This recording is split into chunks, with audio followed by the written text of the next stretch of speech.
Hi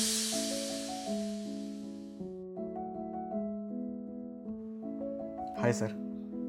hi Bharat. Sir నేను మొన్న కొన్న షేర్స్ మంచిగా రన్ అవుతున్నాయి సార్. ఆల్రెడీ 16 lakhs ప్రాఫిట్లో ఉంది సార్. సూపర్. యాక్చువల్గా చాలా అనాలిసిస్ తర్వాత షేర్స్ పర్చేజ్ చేయడం జరిగింది భరత్. మన ఫ్రెండ్స్ కూడా చాలామంది పర్చేజ్ చేశారు. For sure it will reach 1 crore. So you can keep on monitor and you can update me Bharat. Yeah sure sir. Hello, వస్తున్నా ఒక 10 minutes వచ్చేస్తా. భరత్, నాకు ఒక చిన్న మీటింగ్ ఉంది, నేను వెళ్ళొస్తా. నువ్వు దాన్ని మానిటర్ చేస్తూ ఉండు. ఏదైనా అప్డేట్ ఉన్నప్పుడు నాకు కాల్ చేసి ఇన్ఫార్మ్ చేయి.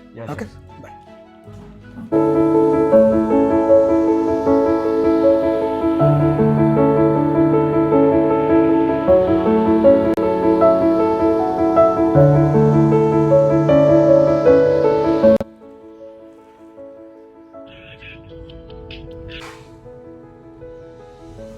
భరత్ సార్ 43 lakhs రీచ్ అయింది సార్.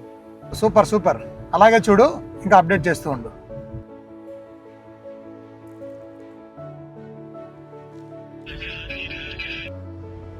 భరత్ సార్ 70 lakhs ప్రాఫిట్లో ఉంది sir. Wow, super.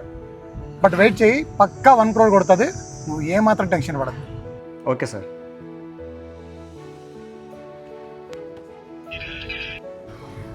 Bharat sir 92 lakhs profit ఉంది సార్. కాకపోతే సార్ మార్కెట్ ఇందాక కొంచెం డౌన్ అయ్యి మళ్ళీ పెరిగింది.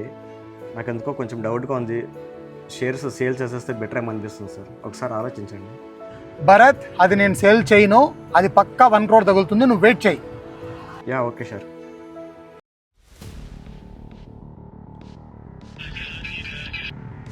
భరత్ సార్ 94 lakhs ప్రాఫిట్ ఉంది సార్. కాకపోతే మార్కెట్ చాలా తేడా జరుగుతుంది సార్. నాకు ఎందుకో చాలా భయంగా ఉంది. త్వరగా అమ్మేస్తే కొంచెం బెటర్ సార్. భరత్, నేను సీరియస్గా చెప్తున్నా, అది 1 crore వచ్చేంత వరకు నాకు నువ్వు ఫోన్ చేయొద్దు. పక్కా 1 crore వస్తుంది. నువ్వు నాకు ఫోన్ చేయొద్దు అంతవరకు. Bye. Yeah okay sir.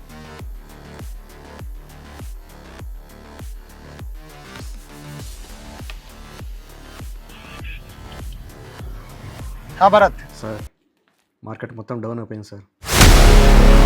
What the fuck, ఏమైంది అసలు? మనం ఇన్వెస్ట్ చేసిన 8 lakhsలో కూడా 2 lakhs లాస్ట్లో నడుస్తుంది సార్. ఎందుకు పడుతున్నా ఫోను? నా ఫోన్ నా ఇష్టం, నువ్వు అడగడానికి. ఆ ఫోన్ పగలగొట్టడం వల్ల నీకు ఏమైనా యూజ్ ఉందా, నష్టం తప్ప? ఇలాంటి కొటేషన్లన్నీ నీ వాట్సాప్లో ఇన్స్టాగ్రామ్లో పెట్టుకో, నాకు చెప్పద్దు. చూడు నాయనా, నీ బాధ నాకు అర్థమవుతుంది, నీ కోపం నాకు అర్థమవుతుంది. నీ కోపంలో ఆ సెల్లు పగలగొట్టడం వల్ల నీకు ఎటువంటి లాభం చేయకూడదు నాయన. 10 నిమిషాలు ఓపికగా ఆలోచించు నాయన. ఇప్పుడు నీకున్న బాధ ఇంకో అదనపు బాధ తోడవుతుందే తప్ప దానివల్ల ఎటువంటి ప్రయోజనము చేకూరదు నాయన.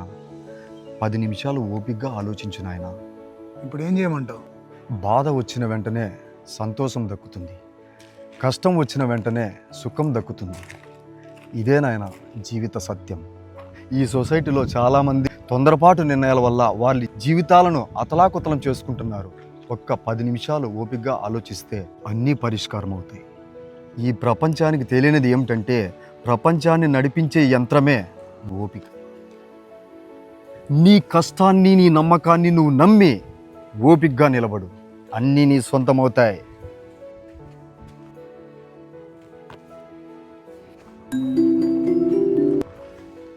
Bharat sir 1.3 crore sir. Yes we got it. Super. Bharat, నీ పెళ్ళికి 10 లక్షలు అడిగావు కదా, 10 లక్షలు తీసుకొని ఇంకొక 20 లక్షలు తీసుకొని ఎవరైతే పేదవాళ్ళు ఉన్నారో, ఎవరైతే చదువుకోలేకపోతున్నారో, ఎవరికైతే ఆర్థిక ఇబ్బందులు ఉన్నాయో వాళ్ళందరికీ సాయం చేయి భరత్. తీసుకెళ్ళు. Yeah sure sir. Thank you sir. Okay sir.